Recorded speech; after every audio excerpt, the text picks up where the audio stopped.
Get out of here, nobody invited you, my son-in-law shouted when I dragged a chair to the Christmas dinner table. My own daughter stepped beside him and coldly ordered me back to the basement. They seemed to forget they were entertaining wealthy guests inside my $3 million home. I quietly smoothed the navy dress my late husband had given me and walked toward the front door.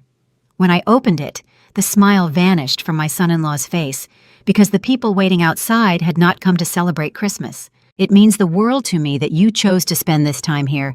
Tell me in the comments what city, what country are you watching from right now? Let's see how far the silent revenge with Auntie May family reaches today. Please note this story contains fictional elements shaped for entertainment and thoughtful discussion. Names and settings are coincidental. The wisdom inside, however, is something you can carry with you. Thomas had chosen the dress himself. Midnight navy, the color of deep winter water. He had pressed the box into my hands on our 25th anniversary, his eyes soft with the particular certainty he reserved for things that truly mattered. "You'll wear this on a night that counts, Vicky," he had said. I had kissed his cheek and tucked the box away, and never once imagined the night that counted would look like this. My name is Victoria Ann Thorne, 65 years old, 35 years designing bridges and highway overpasses across 7 states. I built things meant to outlast the people who doubted them. I was standing alone in the basement of my own $3 million home. I smoothed the front of the dress, took one breath that had nothing shaky in it, and climbed the stairs. The dining room stopped me in the doorway. The mahogany table Thomas and I had commissioned from an Annapolis craftsman 30 years ago glowed beneath the chandelier I had rewired with my own hands. Ivory linen napkins, gold-edged porcelain, crystal wine glasses throwing small rainbows across the ceiling. My daughter had always known how to make beautiful things out of stolen materials. I counted the place settings without moving from the doorway. 8 plates, 8 glasses, 8 chairs. Derek sat at the far end pouring burgundy wine with the loose confidence of a man who had already decided the room belonged to him. 34 years old tailored suit, the kind of smile that costs nothing and means less. Beside him, Rachel laughed at something one of the strangers said, her dark hair arranged perfectly over one shoulder, her eyes bright and completely empty of guilt. Frank and Judith Mitchell sat nearest the window. Judith gripped her wine glass with both hands, her knuckles pale. Frank stared at the centerpiece as though it had personally failed him. And then the 4 men I had never seen before. They were positioned around the table the way load-bearing columns are positioned in a structure for maximum control, minimum visibility. Their suits were expensive in the way that communicates danger rather than taste. One of them turned his wine glass slowly between 2 fingers, watching Derek with the flat calculation of a man running interest figures in his head. I had spent 35 years working alongside city officials and finance committees. I knew what a predator looked like when he wore a tie instead of a weapon. There was no plate for me, no chair, no napkin, no glass.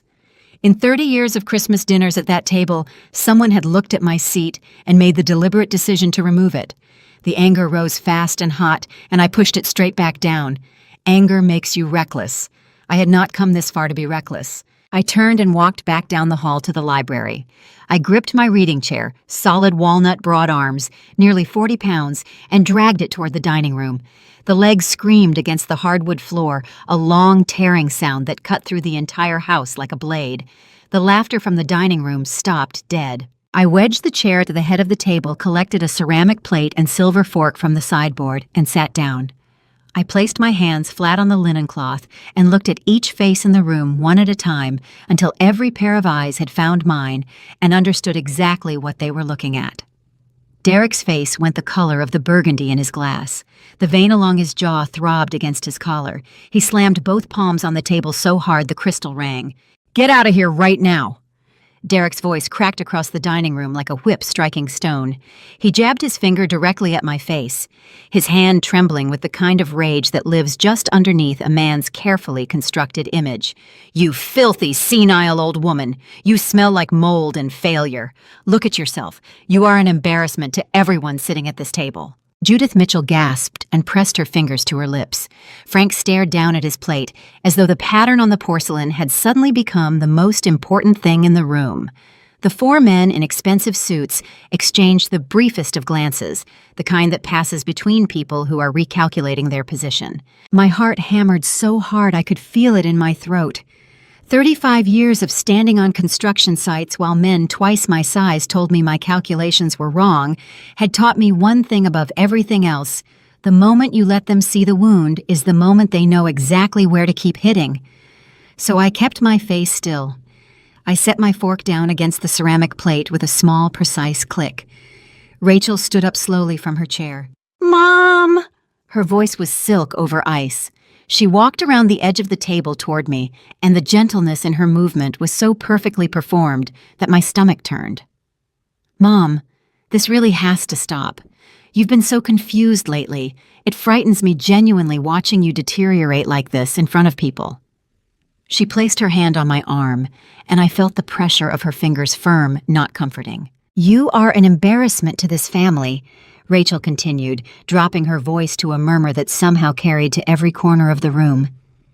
"Going back to your basement right now is the kindest thing you can do for yourself tonight, before you make this any worse." The pain of it hit me somewhere below the ribs, not Derek's screaming that I had expected, but Rachel's voice, the voice I had listened to every night for 32 years, first through a baby monitor, and then through a bedroom wall, and then over the phone when she moved to the city.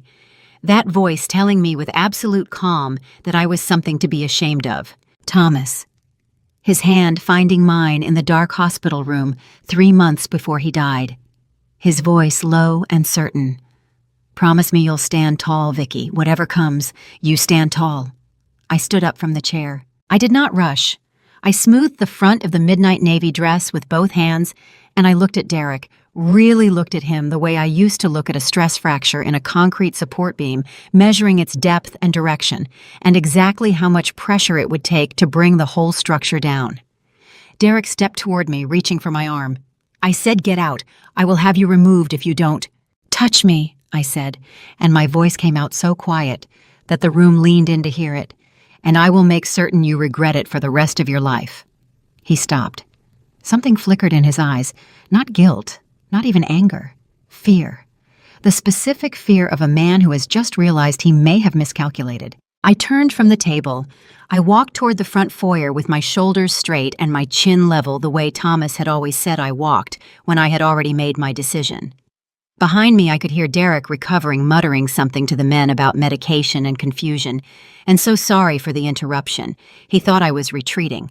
My hand closed around the cold brass door handle, and I allowed myself one small smile that no one in that room could see. The trap had been set for 3 months.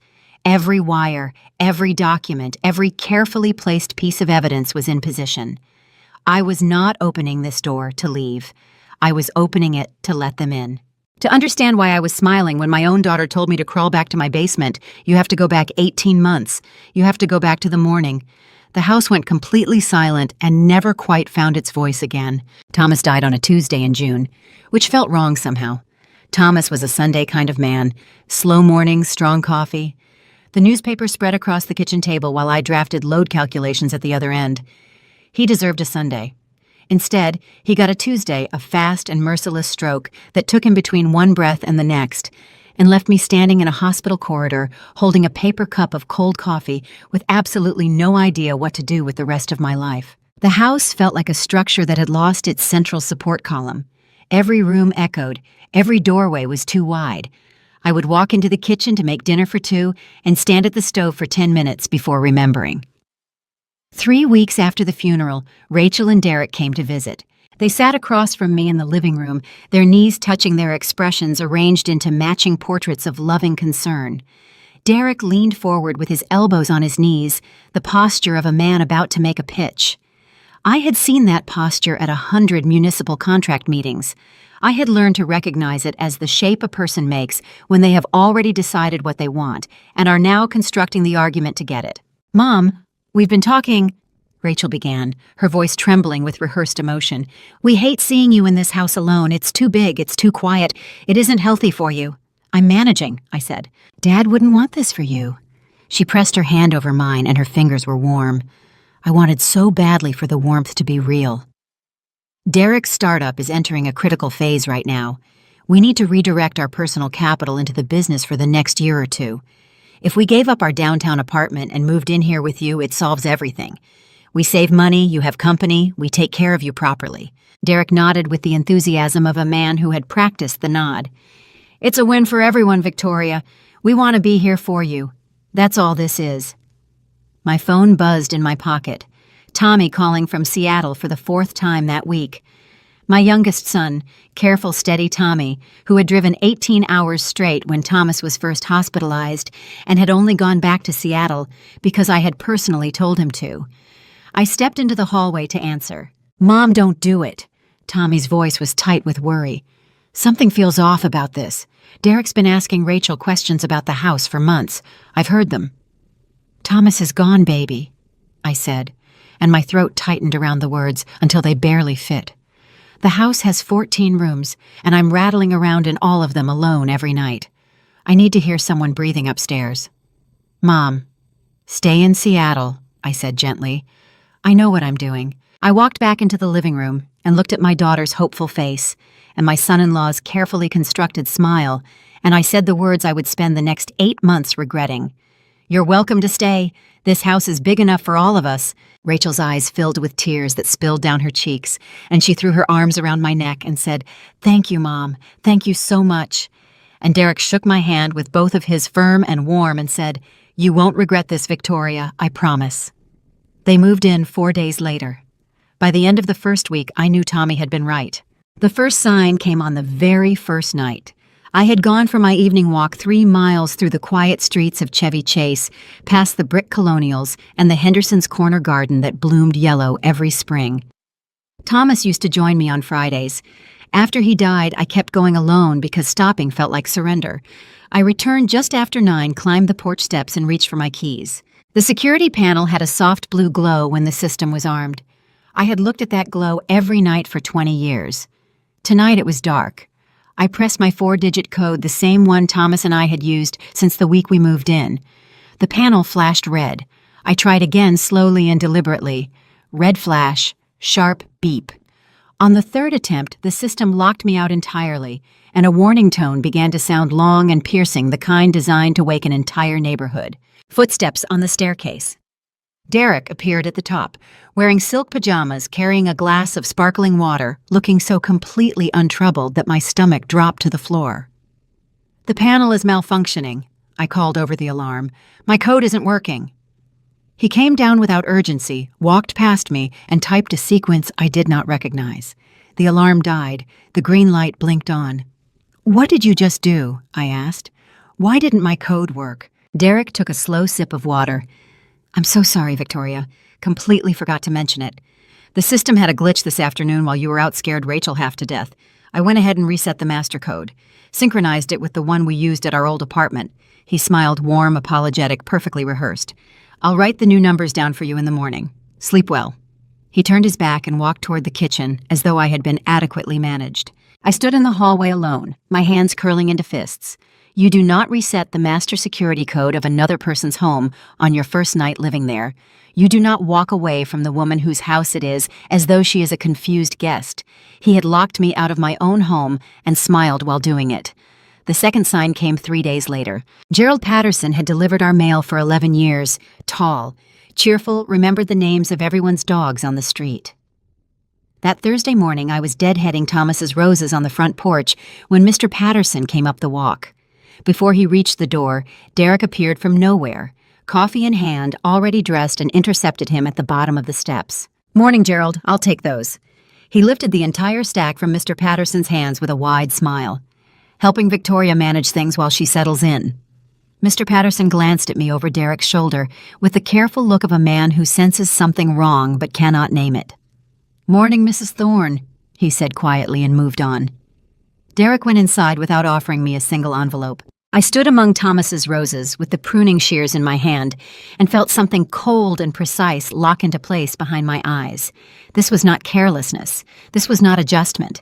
This was a man systematically dismantling my life one small piece at a time. I set the shears on the railing and went inside to start paying attention. They took the library first, then the master bedroom, then me. The library had been Thomas's sanctuary for 30 years. Floor-to-ceiling walnut shelves, his leather armchair by the bay window, every surface carrying the particular smell of old paper and motor oil that had followed him home from job sites since the 1980s.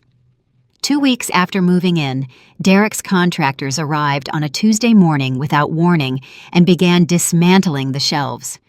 My engineering licenses came down first, then Thomas's framed photographs, then the hand-drawn site maps from the Chesapeake Bay Bridge retrofit that had taken us both 3 years and nearly our marriage to complete. I stood in the doorway and watched Derek direct the men with the authority of someone giving orders in his own home.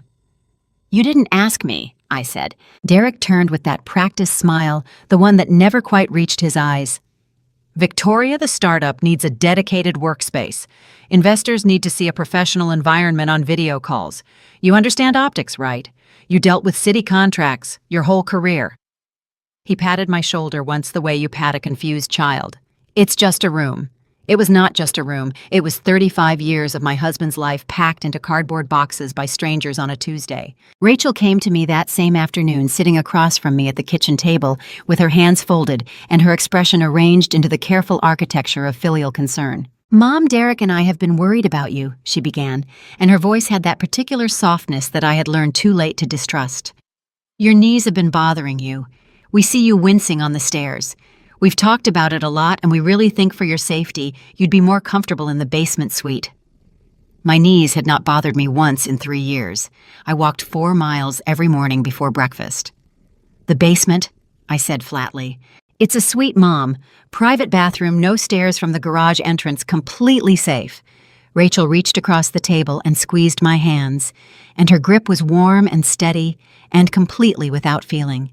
"We worry about you falling when we're busy with work. We couldn't live with ourselves if something happened." The betrayal tasted like copper in the back of my throat. She was using my age as a crowbar. She was framing my eviction from my own home as an act of love. I moved downstairs over 3 days. Each trip down those wooden stairs with a box in my arms felt like descending into something I might not climb back out of. The basement was cold and smelled of concrete and the particular loneliness of rooms that have never been properly lived in. A single window near the ceiling let in a strip of gray Maryland sky. I arranged my clothes in the narrow closet and set Thomas's photograph on the nightstand and told myself it was temporary. I was still telling myself that at 2 in the morning, when the sound woke me, a heavy dragging, a scraping, coming from directly above my head from the master bedroom where Thomas and I had slept for 30 years. I threw off the covers, my heart hammering, and crept up the stairs. I cracked the basement door open just wide enough to see down the main hallway. The front door was propped open to the December cold. Derek was struggling with something large and heavy, maneuvering it through the doorway with his shoulder. The moonlight caught the carved wooden frame, first the scroll work along the top edge that Thomas had run his fingers over. The morning we bought it, saying it reminded him of the decorative ironwork on the old Baltimore bridges. It was our mirror, the tall antique mirror that had stood in our bedroom since the week we married. Every morning for 30 years, Thomas and I had stood before it together, first when our faces were young and unlined, then when the gray came in at his temples, then when we both had the kind of wrinkles that only come from decades of genuine laughter. We had looked at each other in that mirror every single morning and smiled, without needing to say anything at all, because everything had already been said. Derek shoved it hard off the porch. It hit the driveway with a crack that split the cold night air like a gunshot. The glass exploded. The frame splintered. He dragged the pieces across the wet pavement and heaved them into the dumpster at the curb, then wiped his hands on his trousers and went back inside. I stood in the dark stairwell with both hands pressed flat against the wall and my teeth clenched so hard my jaw ached. I did not make a sound. The tears came anyway, fast and hot and furious, sliding down my face in the dark, where no one would ever know about them. But by the time I walked back down to the basement, the tears were gone. In their place was something else entirely, something cold and structural and precise. I sat down at the small desk in the corner, pulled a blank sheet of paper toward me, and began to write. Not a letter, a list. An engineer does not panic when she finds a crack in the foundation. She gets down on her knees, she measures it, and she follows it to its source. I had been watching Derek for 3 weeks by the time I understood the pattern. Every morning at 10:50, without variation, he walked out to the front porch with his coffee and waited for Mr. Patterson.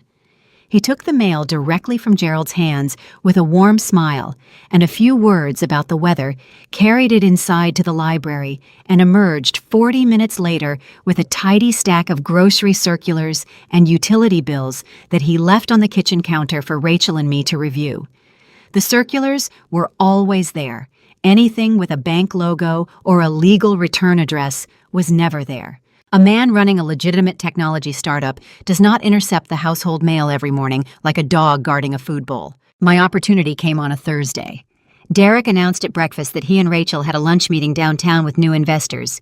He said it the way he said everything, with the easy confidence of someone who has never once been caught. They dressed in their best clothes, kissed me on the cheek with the mechanical warmth of people performing a routine, and drove away in Derek's polished car. I waited until the sound of the engine had completely disappeared. Then I went to the garage. Derek had installed a heavy-duty paper shredder in the library within a week of moving in, and he emptied the shredder bin into the large blue recycling container in the garage. Arrogant men are meticulous about their image and careless about their trash. I lifted the recycling lid and found exactly what I expected, a thick layer of white paper strips, thousands of them curled and tangled together like a nest. I carried the entire bin down to the basement in 2 trips, emptied it onto the bed, and turned on every light I had. The work took 2 hours and 11 minutes. I sorted by paper weight first standard printer stock in one pile, heavier corporate stationery in another. The corporate sheets had a different texture, slightly glossy, the kind used by institutions that want their correspondents to feel serious. I pushed the printer stock onto the floor and focused entirely on the heavier strips. I matched curves to curves, straight edges to straight edges, the way I used to reconstruct damaged bridge blueprints after floods. My back ached from bending over the bed. My eyes burned under the lamp. My fingers moved without stopping because stopping was not an option.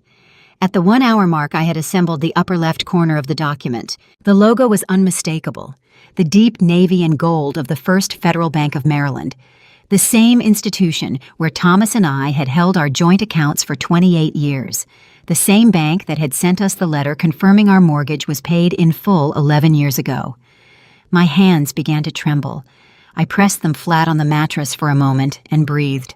I kept working. The recipient address came together in pieces, my name, letter by letter, strip by strip. Victoria Ann Thorne. Not Rachel, not Derek, me. Then the body of the letter. A home equity line of credit, or HELOC, is a loan that allows a homeowner to borrow against the equity built up in their property. My home was worth $3 million and carried no mortgage. That meant the full value was available as collateral. Someone had applied for a HELOC in my name using my home as security, and the bank had written back to inform me that the application had been approved. The approved amount assembled from a dozen separate strips of glossy paper read $2,250,000. I sat on the edge of the bed and stared at the number until the edges of my vision went soft. I had not walked into any bank. I had not spoken to any loan officer. I had not signed a single piece of paper authorizing anyone to borrow against the home Thomas and I had spent 30 years paying off.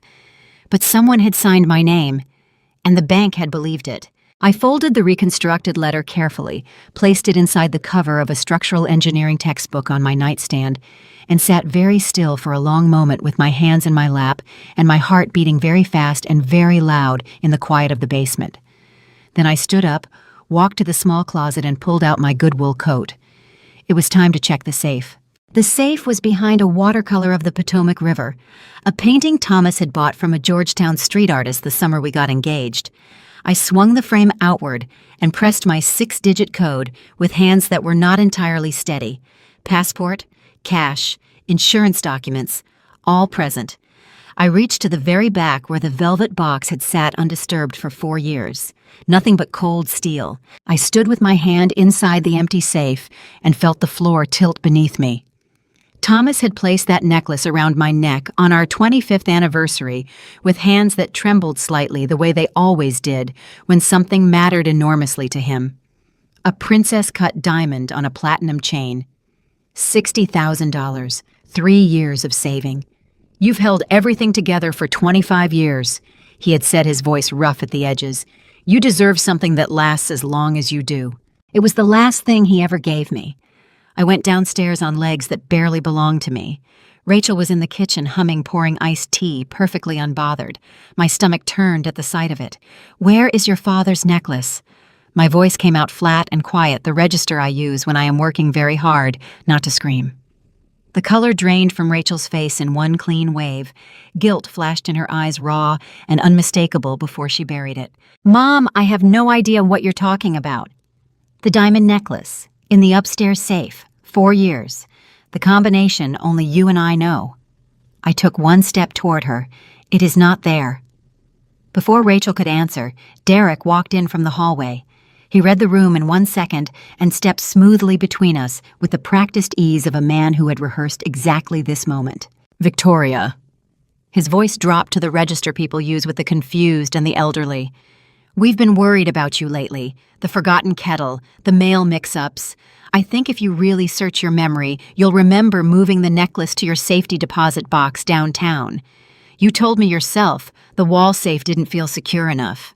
I had never said that. Not to him. Not to anyone alive. He was rewriting my own memory calmly in my own kitchen in a voice so reasonable it could persuade a courtroom. Gaslighting, a deliberate manipulation designed to make a person doubt their own reality. Abusers used it, and my son-in-law had just used it over my dead husband's last gift to me. I let my shoulders drop. I made myself look tired. "You might be right," I said softly. "I'll check the bank." Derek patted my arm with that patronizing warmth and said, "Good idea. Rest, Victoria." I walked back downstairs, but here is what neither of them knew. 4 years ago, when Thomas was hospitalized, and I sat alone in a waiting room for 6 hours, not knowing if he would come back out, I made a quiet decision. I took the necklace to the bank that afternoon and locked it in a safety deposit box.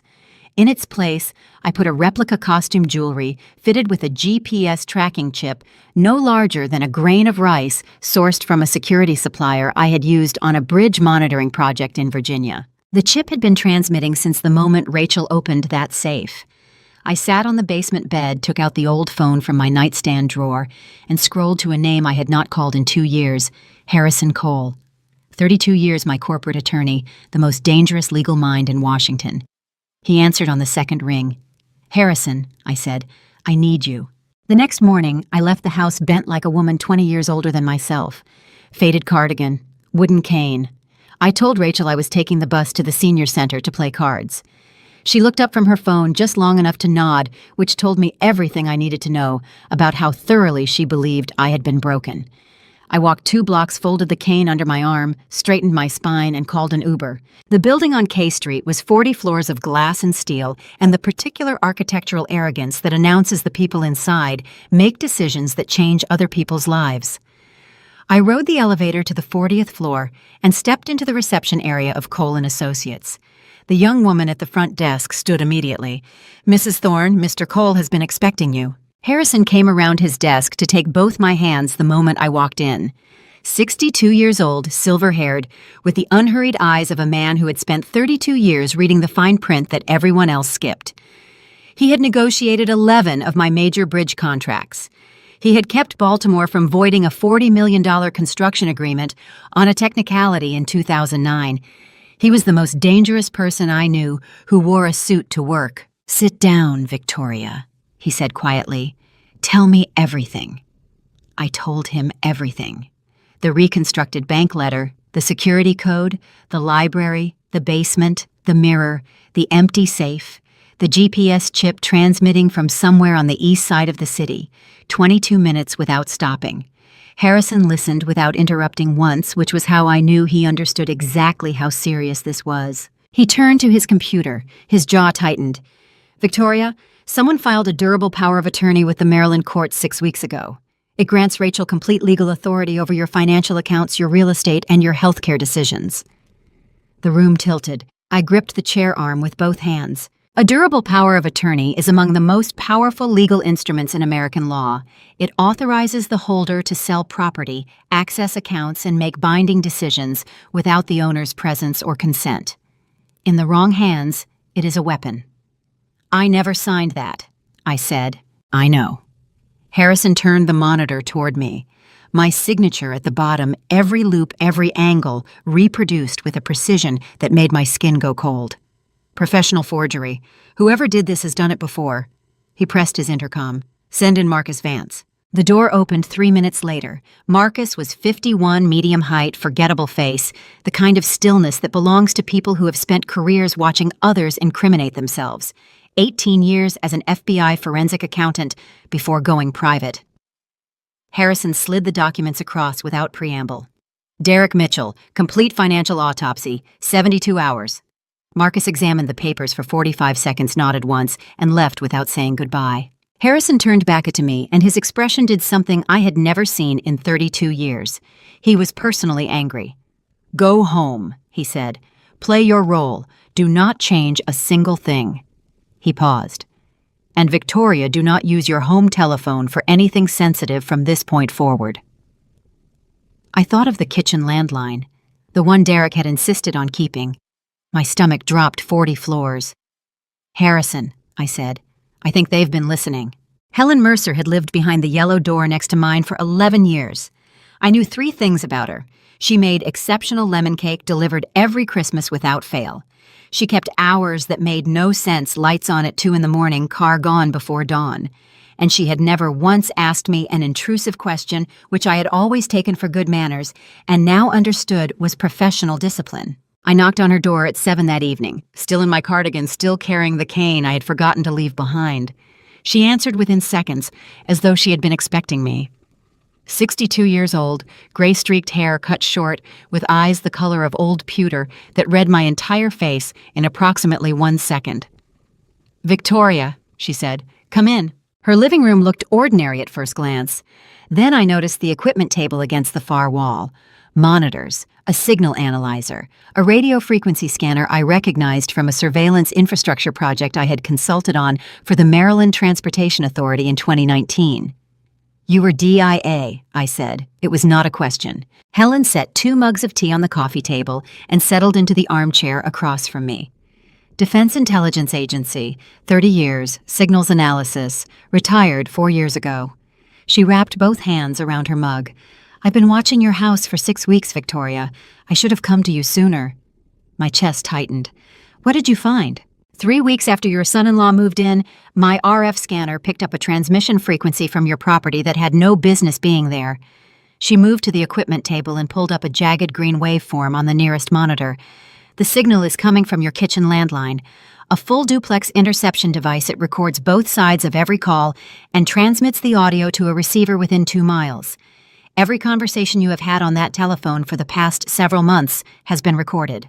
The tea in my mug went cold.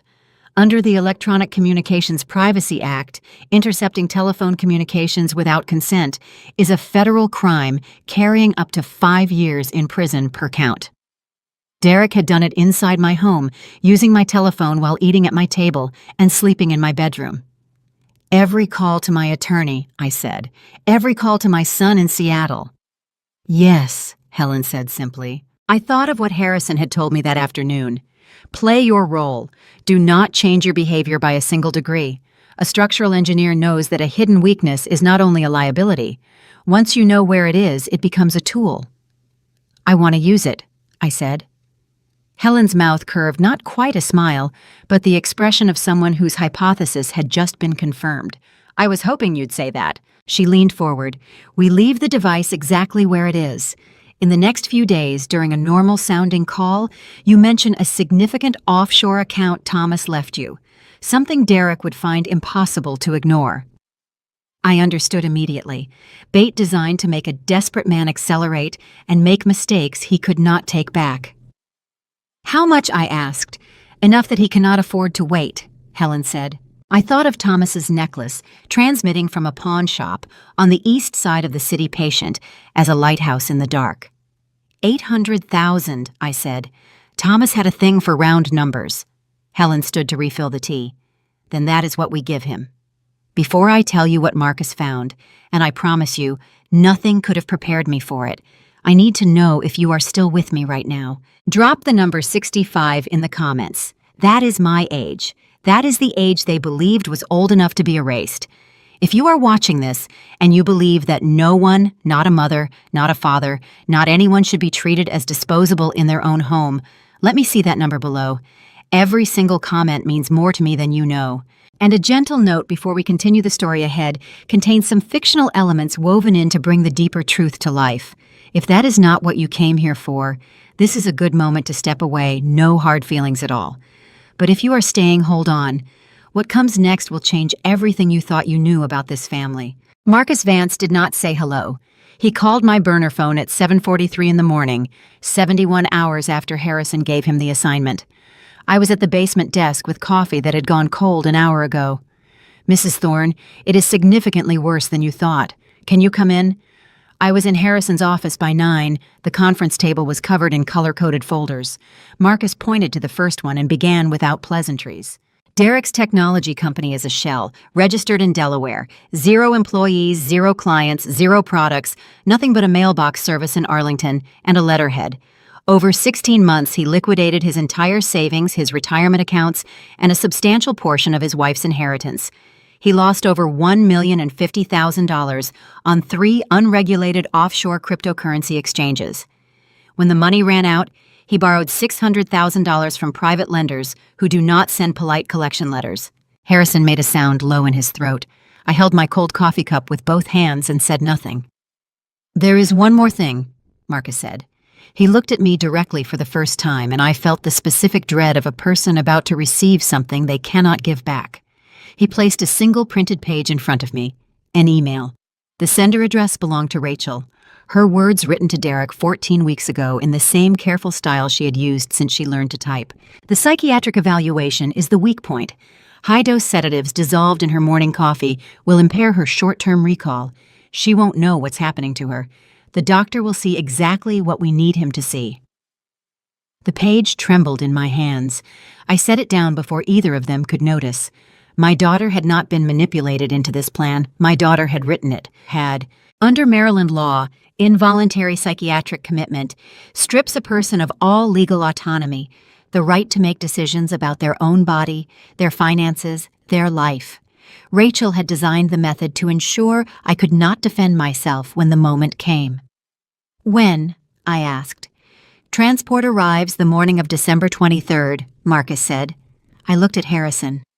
"What is today?" "The 20th, he said quietly. 3 days. I walked to the window. 40 floors below K Street moved on without me. Taxis, pedestrians, gray December sky. I breathed slowly until the shaking in my chest stopped. Then I turned around. "All right," I said. "Here is what we are going to do." Harrison worked through the night. He called my burner phone at 4:17 in the morning with the particular alertness of a man who had not slept and did not intend to until the problem was solved. The document was ready. Helen could place it that afternoon. And then he said something I will remember for the rest of my life. "Derek thinks he is the only one in this arrangement who has been doing paperwork," Harrison said. "He's about to discover how wrong he is." The document Harrison prepared was called a Personal Debt Acknowledgement Agreement. Under Maryland contract law, a signed and notarized agreement in which a party voluntarily acknowledges specific debts and liabilities is fully enforceable in court.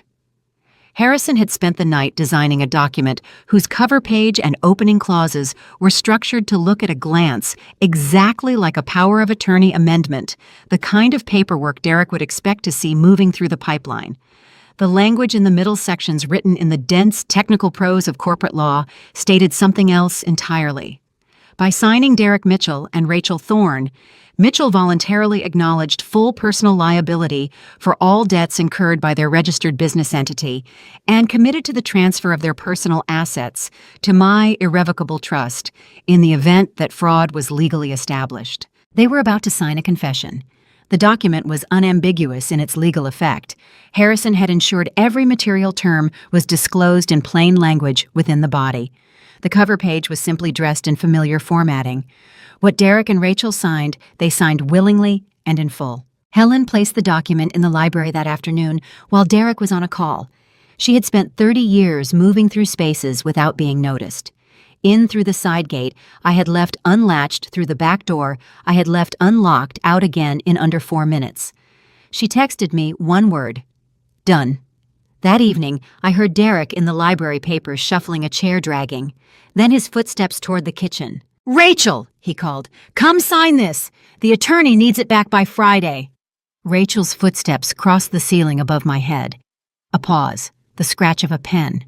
2 signatures, both voluntary, neither of them understanding what they had just done. I sat in the basement with my hands folded in my lap and felt something settle deep in my chest. Not triumph, but the specific satisfaction of watching a calculation resolve exactly the way the mathematics said it should. The following morning, Dr. Sandra Reeves arrived at 9. My physician for 15 years, brisk, capable, and deeply intolerant of dishonesty in any form. She conducted a comprehensive cognitive assessment that took 40 minutes.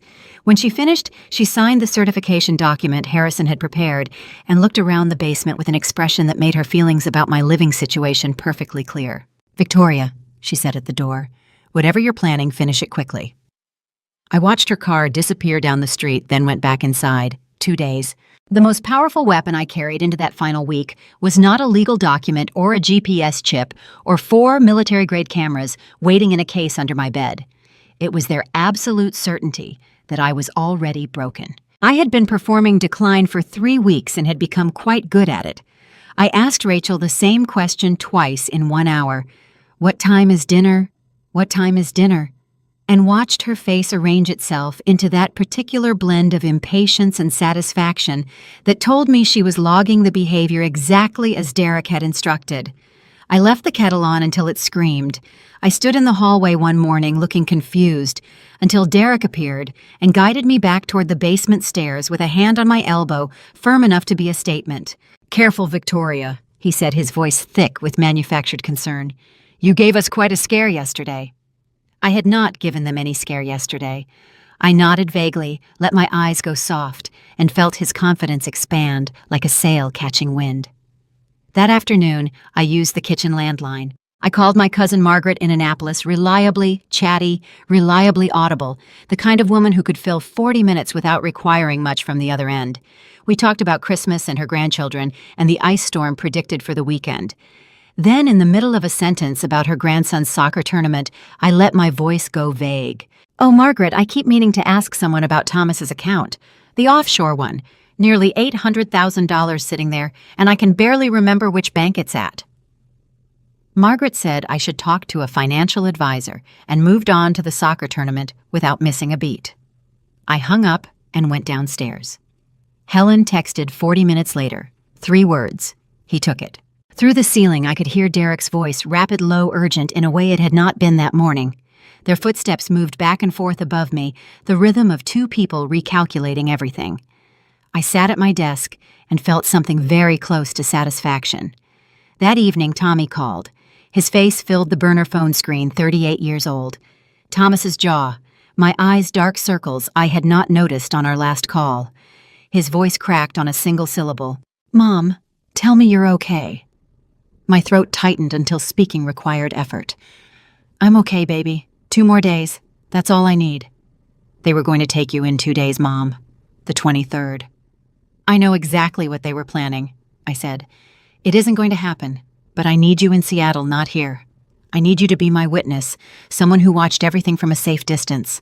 I pressed my hand flat against the cold concrete wall. "Can you do that for me?" Tommy's jaw worked. His eyes went very bright. "If anything happens to you, nothing is going to happen to me," I said. "Your father built me out of better materials than that." Something broke in Tommy's face and reassembled itself into the expression Thomas used to make when he had decided to trust me on a calculation he didn't fully understand. 2 days, he said. "I'll be here." "Good boy," I said. "I love you." I ended the call, sat in the quiet, and missed Thomas with a physical ache that settled between my shoulder blades and refused to move. Then I picked up the cane and climbed the stairs to perform confusion for the very last time. Derek was in the kitchen. "Big dinner tomorrow night, Victoria. Stay downstairs. We don't want you overwhelmed." "Of course," I said softly. "Whatever you think is best, Derek." His smile widened by exactly the degree that told me he believed completely and without reservation that he had already won. 1 more day, Derek left the house at 10 that morning with Rachel on his arm and a confidence in his step that belonged to a man who believed Christmas Eve was going to make him very wealthy. He paused at the basement door on his way out. "Rest today, Victoria," he called down the stairs, his voice carrying that practiced warmth I had learned to read like a weather forecast. "Big night. We don't want you confused and wandering up here in front of our guests." "Of course," I called back, making my voice thin and tired. "I'll stay down here." I listened to the front door close. I listened to the car engine start and fade down the street. Then I stood up straight, set the wooden cane against the wall, and opened the case Marcus had delivered to Helen's house the previous afternoon. 4 microcameras, each one smaller than a shirt button military specification, with motion activation infrared night vision, and a direct cellular uplink that would stream footage to an encrypted server Harrison controlled. Under Maryland law, a homeowner has the legal right to install recording devices within their own property without notifying other occupants, a provision that Derek, who had installed his own listening device in my kitchen telephone, had perhaps not considered might apply equally to me. I had built this house. I knew where every wire ran. Helen stood at the side gate watching the street, her phone in her hand. We had agreed on a single text, one word her name if anyone turned into the driveway. I started in the dining room. I climbed onto a chair and removed the cover of the smoke detector mounted in the corner, where the ceiling met the north wall, the position that gave the widest angle across the entire table. I spliced the camera's power wire into the detector's electrical feed, drilled a hole the diameter of a pencil tip for the lens, and replaced the cover, invisible from below, covering every chair at the table. The kitchen took 11 minutes. I mounted the second camera inside the cabinet above the refrigerator, angled down across the island where Derek issued his instructions, and Rachel offered her agreements. The lens sat behind a half-inch gap between the cabinet door and the frame, a gap that had existed since the cabinet was installed in 2003, and that I had never gotten around to fixing. I was glad now that I hadn't. The library required 2 cameras and the most precise work. I hollowed out the spine of a structural engineering volume on the center shelf, a book Derek had never opened and never would, and secured the third camera inside its lens, flush with the edge of the pages aimed at the desk. The fourth I mounted behind the heating vent near the bay window, angled to capture the full width of the room. I had the entire system wired and running in 4 hours and 19 minutes. I powered up the iPad and opened the encrypted application Harrison had installed. 4 feeds appeared simultaneously sharp, clear the empty rooms of my house rendered in precise detail. The audio was exceptional. I could hear the grandfather clock ticking in the hallway, 40 feet from the nearest microphone. My phone buzzed. Officer Patricia Webb confirming her team would be positioned around the perimeter of the property by 8:30 that evening. Webb was a 15-year veteran with the Montgomery County Police Department, and Harrison had worked with her on 2 previous financial crime cases. She did not waste words. "We'll be invisible until you need us, Mrs. Thorne," she said. "You give the word." I heard Derek's car in the driveway at 4 o'clock. I was already back in the basement cardigan on cane beside the bed, iPad hidden beneath the mattress. I lay down and closed my eyes. Tonight. I woke at 5 in the morning and lay still for a long time listening to the house. Above me, everything was quiet. Derek and Rachel were still asleep in the bedroom that had been mine and Thomas's for 30 years. The furnace hummed its low, steady note. Outside, a car moved slowly down the street, its headlights sweeping briefly across the narrow basement window and disappearing. I reached under the pillow and took out the photograph. Thomas and I taken the summer we paid off the mortgage. Standing on the front porch, both of us laughing at something the photographer had said, squinting into the afternoon sun. Thomas had his arm around my shoulders and was leaning in slightly the way he always did in photographs, as though he wanted to make certain we were in the same frame. We were 47 years old. We had no idea how lucky we were. I pressed my thumb across his face and felt my throat close hard and fast. "It's today," I said quietly. "I'm bringing it home today, Thomas." I set the photograph on the nightstand, got up, and dressed in the faded cardigan and oversized trousers for the last time. One more morning of confusion to perform. One more breakfast of vague questions and soft eyes, and the careful, shuffling walk Derek had come to rely on as confirmation that everything was going exactly as planned. Rachel was already in the kitchen arranging a charcuterie board with the focused attention of someone who cared enormously about appearances. The room smelled of coffee and pine and expensive candles. "Morning, Mom. Sleep well?" "I think so," I said, making my voice uncertain. "I had that dream again, about the house in Annapolis. Is that where we are?" Rachel's jaw tightened by a fraction. She set the cheese knife down with a small click of controlled impatience. "We're in Chevy Chase, Mom. Same house, same kitchen. Sit down. I'll bring you oatmeal." I sat at the breakfast nook and stared at the tabletop with the vacant expression of a woman who had misplaced the last 18 months of her life. Derek came downstairs at 8 in his dinner suit electric with the barely contained energy of a man on the eve of something long planned. He poured his coffee, checked his phone twice, and looked at me with the warm, pitying smile I had come to despise more than anything else he owned. "Big night tonight, Victoria. Important people coming. You just rest down here and let us handle everything." "Of course," I said softly. "You're so good to me, Derek." His smile widened. He actually believed it. I excused myself after breakfast, descended the stairs, and closed the basement door. I stood at the bottom and let the performance fall away entirely. The vacant eyes, the shuffling steps, the trembling hands. I rolled my shoulders back. I breathed in slowly. I opened the closet and moved aside the faded cardigans. Hanging at the very back, sealed in its garment bag, was the midnight navy dress. I checked my watch. 8:45. The loan sharks were arriving at 7. Officer Webb and her team at 8:30. Harrison at 10:30. 12 hours. I sat on the edge of the bed, took out the burner phone, and sent 3 messages. Harrison, Helen, Tommy, tonight. Before I walk through that door, before everything I had built over 3 months is finally set in motion, I want to hear from you one more time. Type Navy in the comments if you have been with me since the beginning. If you have sat with me through the basement and the broken mirror and the emails that no mother should ever have to read, type it now. Let me see you there. And one more thing, because I believe in being honest with the people who trust me with their time, share this story with someone who needs to be reminded that age is not a weakness and that the people who underestimate us are always the ones who lose. Subscribe so you never miss what comes next. Now, let me put on this dress, and let me show you how it ends. The library light came on at 9:47. I was lying on the basement bed with the iPad on my chest, watching all 4 feeds, when the motion sensor triggered and the library screen filled with gray-green infrared light. Derek walked in first, loosening his tie, carrying bourbon. He dropped into the chair behind the desk with the exhaustion of a man who had been performing confidence all evening and was finally alone enough to stop. He was not alone for long. Rachel came in 2 minutes later, still in her dinner dress, and closed the library doors. I heard the brass latch click through my earbuds with perfect clarity. She turned to face her husband, and the expression captured by the camera hidden in the spine of a structural engineering textbook was not the face of a woman under pressure. It was the face of a woman running a project. "The transfer clears on the 26th, Derek said. 2 days, then we pay off Hartley's people, and we are done with them forever." Rachel sat on the edge of the desk, arms folded. "The 27th is still confirmed for transport.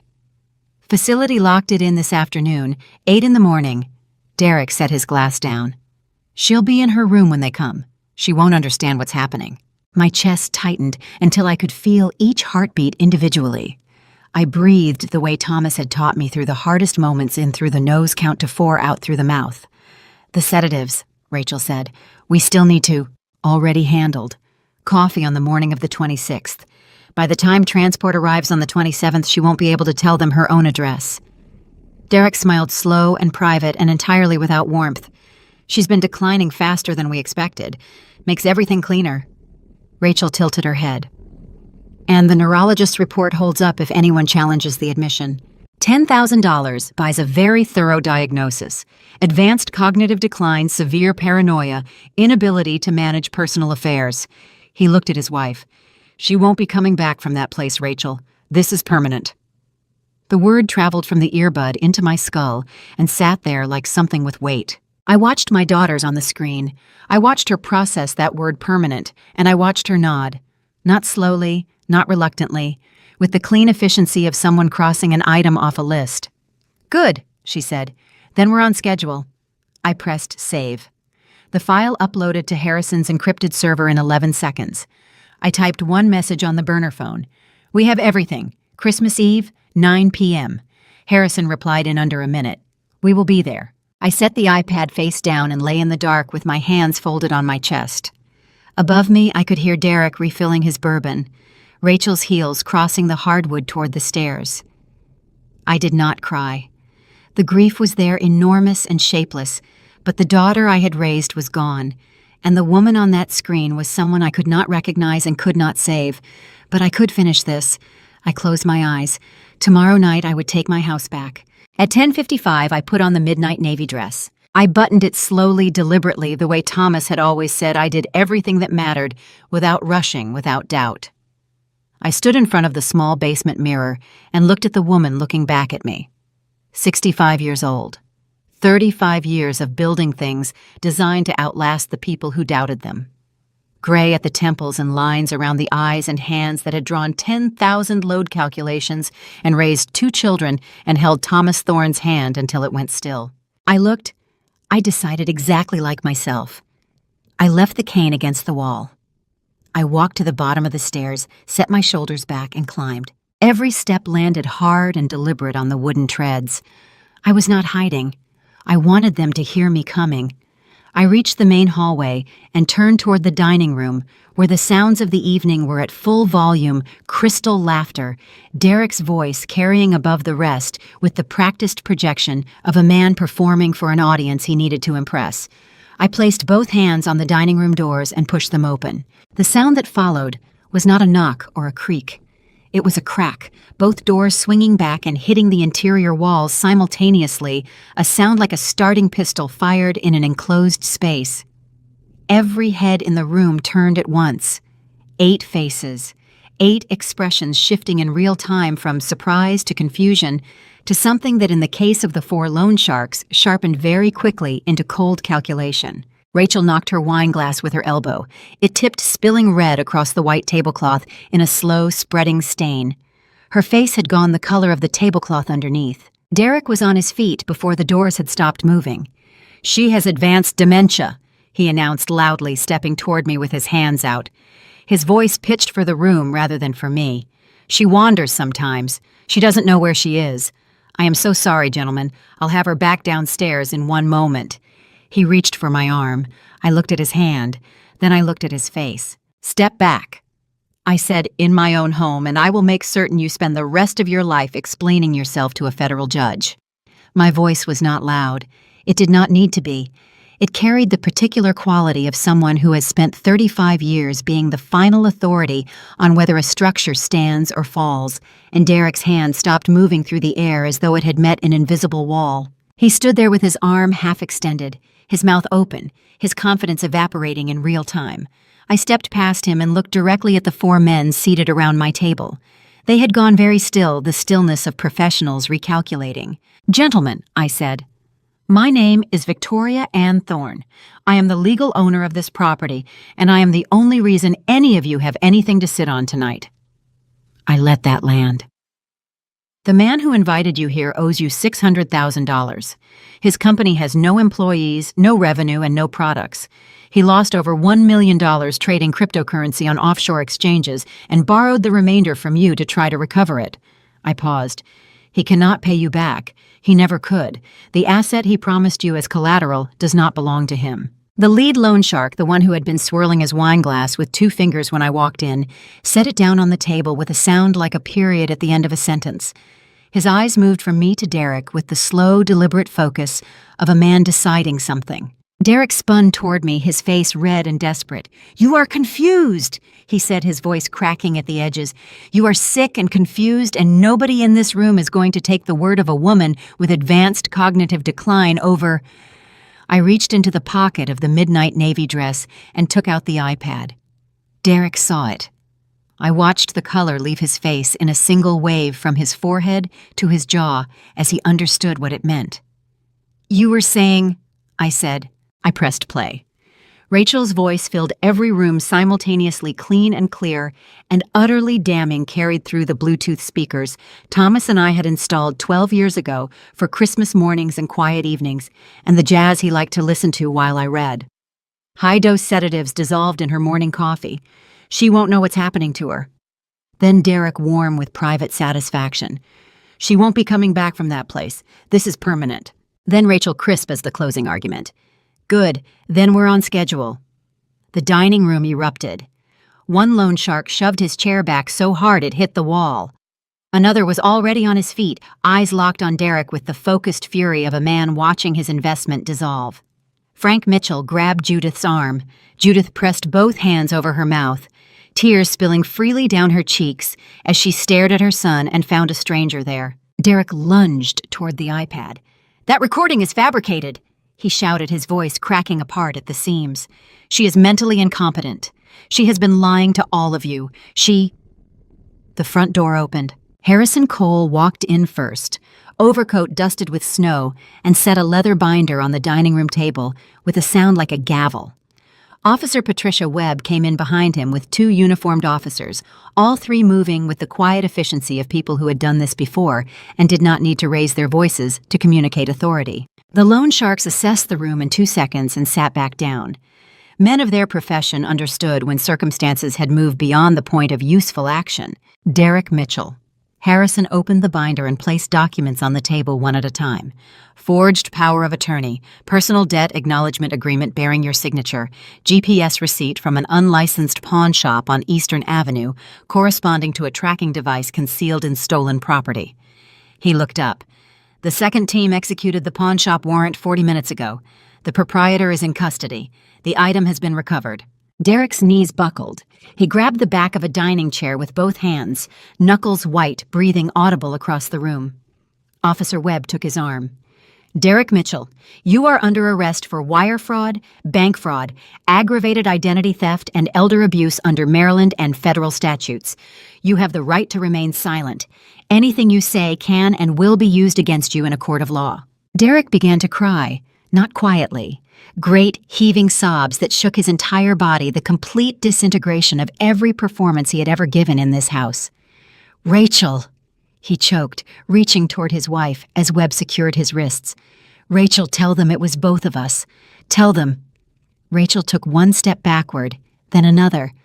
The television screen on the dining room wall flickered to life.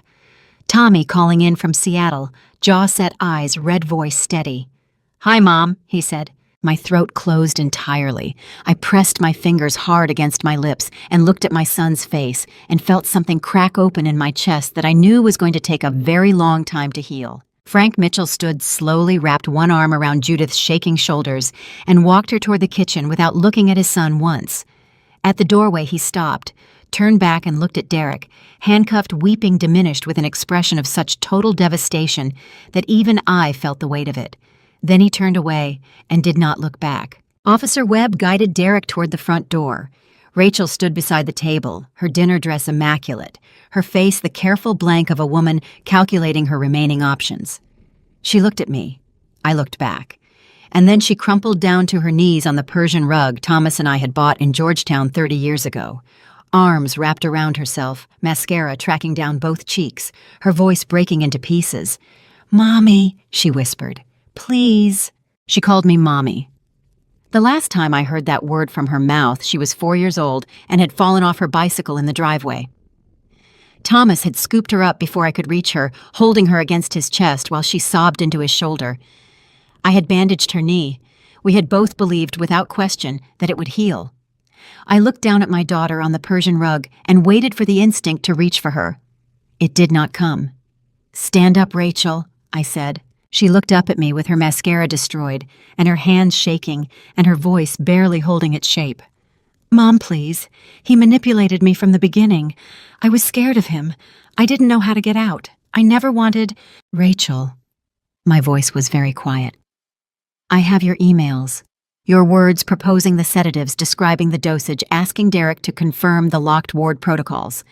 I placed the GPS pawn shop receipt on the table in front of her. And I have the record of what you did with your father's necklace." Her mouth opened and closed without sound. Derek didn't walk you into that pawn shop, I said. You walked yourself. You made that choice with your father's last gift to me in your hands, and you made it alone. Rachel's breath came apart into something ragged. Please, I'm your only daughter. You can't just— 60 minutes, I said. Personal clothing only. Nothing that belonged to this house before you arrived. Leave your keys on the kitchen counter. She stared at me. I looked back at her with the same eyes I had used for 35 years to assess whether a structure could be saved or whether it had to come down. Rachel got up from the floor and walked up the stairs without another word. I listened to her footsteps cross the ceiling faster now, urgent the sound of someone who had finally understood the negotiation was over. 47 minutes later, she came back down, dragging 2 canvas bags. She did not look at me as she passed through the foyer. The front door opened, letting in freezing December air and a swirl of snow. Then it closed. I stood alone in the hallway. Carl arrived 12 minutes later, compact, efficient, the professional discretion of someone Harrison used regularly. He worked through every door in the house, replacing each lock cylinder with quiet focus. Every tumbler that turned over felt like a stitch closing a wound. He handed me a set of new keys. "Merry Christmas, Mrs. Thorne," he said and left. I walked through the quiet rooms, slowly turning on lights as I went. The dining room table still held the wreckage of the evening dried wine on white linen abandoned glasses. The chair I had dragged from the library still sitting at the head of the table where I had placed it hours ago. I straightened it. Then I went to the kitchen, poured 2 fingers of Thomas's scotch, and carried it to the armchair by the fireplace. Above the mantel hung his oil portrait, the one painted for our 22nd anniversary. The artist had caught something true about his eyes. That particular warmth that never seemed to cost him anything, that he gave away freely to everyone who needed it, and somehow never ran out. I raised my glass toward him. "It's done," I said. "Come home, Thomas. It's ours again. Ours." Outside, snow fell steadily, blanketing the lawn and the driveway and the bare rose bushes in a thick, clean white. It covered everything. It made the whole world new. I sat back in the chair, felt the warmth of the fire on my face, and for the first time in 18 months, I stopped holding my breath. Tommy called at 11, tired and relieved, his face so much like his father's that my chest ached. "It's over, baby," I told him. "Come home for New Year." He smiled Thomas's smile, slow and certain. "I'm already booked." I set the phone down and listened to the house settle around me, its familiar creaks and sighs, the sounds of a structure that had been tested and had held. I had built it to last. I have told you my story, and sitting here now by this fire with Thomas watching from the wall above, I want to be honest with you about something. I was too trusting for too long. I confused loneliness with wisdom and let grief open a door I should have kept locked. Don't do what I did. Do not wait until someone has taken everything before you decide your dignity is worth protecting. Here is what I believe after all of it. God does not abandon us when the foundation cracks. He places the right people at the right doors, a lawyer on the 40th floor, a neighbor behind a yellow door, a son steady in Seattle. I did not win this alone. None of us ever do. These revenge stories are not really about revenge. They are about a mom who refused to disappear quietly. Family drama like mine happens in real homes to real people, and the ones who survive it are the ones who stay sharp when the world tells them to go soft. Mom does not mean powerless. Family drama does not mean you have lost. And the best revenge stories are the ones where you simply reclaim what was always yours. If this story moved something in you, leave a comment below. I read every single one. Share it with someone who needs to hear it today. And if you haven't yet, subscribe and stay close because the next story is already waiting. Thank you for staying with me until the very last word. A note before you go, the stories on this channel contain fictional elements crafted thoughtfully for reflection and meaningful conversation. If this style of content is not what you're looking for, we completely respect that. Please feel free to find the content that speaks best to your heart.